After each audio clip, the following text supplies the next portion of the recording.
விட்டு என்றும் நான் செல்ல மாட்டேன். ஹல்லேலூயா, ஸ்தோத்திரம், ஆமென். சந்தோஷமா இருக்கிறீங்களா? காலையில் உங்கள் வீட்டு கதை நான் தட்டுறேன்னா திட்டிக்கிட்டு எதை என்ன பண்ணாதீங்க. என்னடா அந்த ஊழியக்காரர் காலையில் 6 மணிக்கெல்லாம் தூக்கத்தை கெடுக்கிறதுக்கு என்ன பண்ணுறாரு அப்படின்னு நினைக்கிறீங்களா? இல்லை, நீங்கள் உண்மையிலே ஆண்டவருடைய வார்த்தை காலையிலே கேட்கணும். நீங்கள் ரொம்ப பிரயாசப்படுறீங்க இல்லையா? இல்லைன்னா இவ்வளோ ஊழியக்காரங்க என்ன பண்ணுவாங்க, காலையில் உங்களுக்கு என்ன பண்ண மாட்டாங்க, ஒரு 5 நிமிடம் செய்திகளை உங்களுக்கு அனுப்ப மாட்டாங்க.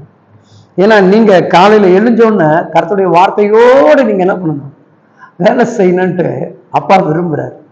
முன்பு நம்ம என்ன பண்ணுவோம், அதெல்லாம் நமக்கு கிடையாது. இப்போதான் கம்ப்யூட்டர் காலம் ஆயிடுச்சு, எல்லாமே என்ன ஆகுது, நிறைய காரியத்தை கர்த்தர் செய்கிறார் இல்லையா? ஆனாலும் தேவ பிள்ளைகள் நீங்கள் புரிந்து கொள்ள வேண்டும், கர்த்தருடைய வார்த்தைகள் நம்முடைய வாழ்க்கைக்கு மிகப்பெரிய அஸ்திவாரமாக நிற்கிறது.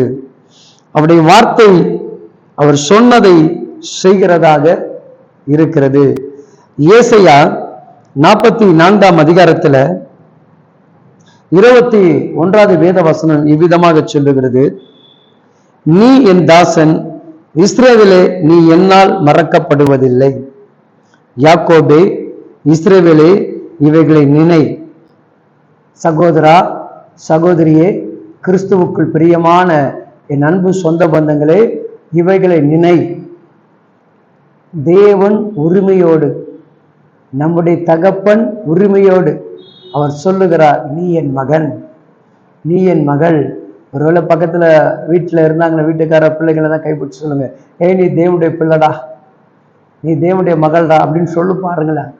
வேதம் அப்படிதான் சொல்லுது இல்லையா? நீ என் தாசன், நான் உன்னை உருவாக்கினேன். தேவன் நம்மளை உருவாக்குகிறார். ஒரு கொய்யவன் களிமண்ணை அவன் கையில அவன் எப்படி செதுக்கணும்னு நினைக்கிறானோ அது வரைக்கும் அவன் என்ன பண்றான், அதை காலால மிதிக்கிறான், போட்டு அடிக்கிறான், உதைக்கிறான். அப்புறம் என்ன பண்றாங்க, கொண்டு வந்து ஒரு இதுல வைக்கிறான். அதுக்கப்புறம் ஒரு ரவுண்டா ஒரு காரியம் இருக்குது, அதுல என்ன பண்றான், ஒரு சுத்துறான். எவ்வளவு கேர்னஸ் ஆகும் இல்லையா? கொஞ்ச நேரம் நம்ம வெளியே அப்படி இப்படி போயிட்டு வந்து அப்படியே கேராகி விழுந்துருவோம் இல்லையா? அப்போ இதெல்லாம் ஆண்டவர் என்ன பண்றாரு, நம்மளை உருவாக்குகிறார். உன்னை சுத்தி இருக்கக்கூடிய உலகத்துடைய மயக்கம், உலகத்துடைய ஆசை, உலகத்துடைய இச்சைகள் இதெல்லாம் அப்படியே தலைகீழ சுத்தி என்ன பண்றாருங்க, கீழே விழ வச்சுட்டு அப்புறம் அவர் கையால் என்ன பண்றாருங்க, அழகா மோல்டு பண்ணி 2 கையை அப்படியே வச்சு, இந்த பக்கம் ஒரு கை, இந்த பக்கம் ஒரு கை, அவங்க என்ன பண்ணாங்க, களிமண் அப்படியே நம்ம பார்த்துருக்குறோம் இல்லையா? இந்த பானை செய்கிறவங்களாம் பார்த்தீங்கன்னா அவ்வளோ பார்க்கறதுக்கு அவ்வளோ ஒரு எப்படி இருக்குது, அதை கிரணிக்கவே முடியாது. இல்லைன்னா அவங்க கைக்குள்ள இவ்வளோ அது வளையுது பாருங்க. அவன் கை கட்டுறப்போ நம்ம போய் கை வச்சுன்னு வச்சுக்க பொசுக்குன்னு உடஞ்சிடும். இப்போ நான் போய் யாராவது உருவாக்க நினைச்சா அது என்ன, அது உருவாக்காது. ஆனால் தேவன் உருவாக்க நினைச்சதான் அது உருவாக்கும். இப்போ கர்த்தருடைய வார்த்தைகளை நான் பேசுறேன், அந்த வார்த்தை தான் உங்களை உருவாக்கும். உட்கார்ந்து இருக்கிற பாருங்க, என்னால உங்களால உருவாக்க முடியாது. ஆனா தேவ வார்த்தையானது உங்களை உருவாக்க முடியும். அப்போ அந்த கைக்குள்ள அந்த களிமண் எவ்வளவு அடக்கமா மாறுது பாருங்களேன், அப்படியே சைனா போயிட்டே இருக்குது. அப்புறம் அதுக்கு மேல என்ன பண்றான், தன் விரல 2 விரல வச்சு அப்படியே இது பண்றான். அப்போ அது ஒரு பானை உருவம் எடுப்பதற்கு அவன் செலவிடக்கூடிய நேரங்கள் அதிகம் இல்லையா? அப்போ உன்னையும் என்னையும் இந்த உலகத்து மனுஷர்களுக்கு முன்பாக அடையாளம் காட்ட வேண்டும் என்று சொன்னால், அவருடைய மகன் மகள் என்று சொன்னால் அவர் யாரு, அந்த உரிமை கொடுக்கிறவர் யாரு, பரிசுத்தம் உள்ளவர், நீதி உள்ளவர், அன்பு உள்ளவர், தயவுள்ளவர், இரக்கம் உள்ளவர், இப்படி எல்லா காரியத்தையும் அவர் செய்து கொண்டிருக்கிறவர். அப்போ எல்லாவற்றையும் கர்த்தர் காண்கின்ற தேவன், எல்லாவற்றையும் தேவன் விசாரிக்கிற தேவன். அப்போ அவர் கிட்ட நீங்க போயிட்டீங்கன்னா, அவர் கையில நீங்க கொடுத்துட்டீங்கன்னா, அவர் அழகாக நம்ம உருவாக்கிடுவார். அதான் சொல்லுவார், நான் உன்னை உருவாக்கினேன், நீ என் தாசன்.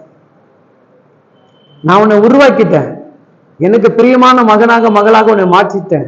மாற்றின பிறகு நீ என்னால் ஒருபோதும் மறக்கப்படுவதில்லை. எல்லாரும் மறந்து போகலாம், நான் உன்னை மறக்க மாட்டேன்.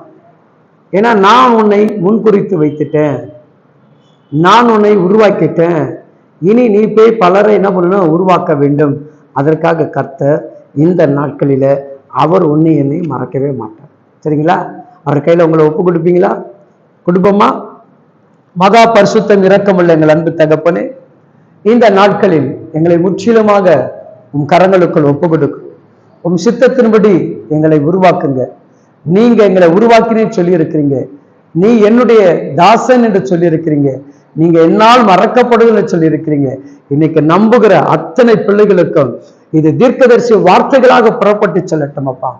அவர்களுக்கு இப்படியாக நான் சொல்லுகிறேன், கர்த்தருடைய வார்த்தை கேட்கிற என் அன்பு தேவச்சனமே, நீங்கள் தேவனால் மறக்கப்படுவதில்லை, மறக்கவே படுவதில்லை. அவர் எப்பொழுதும் உங்களை நினைத்து கொண்டு உங்க குடும்பத்திற்கு நன்மை செய்வார், காத்து கொள்வார். தேவ கிருபை உங்களை தாங்கட்டும். ஆமென்.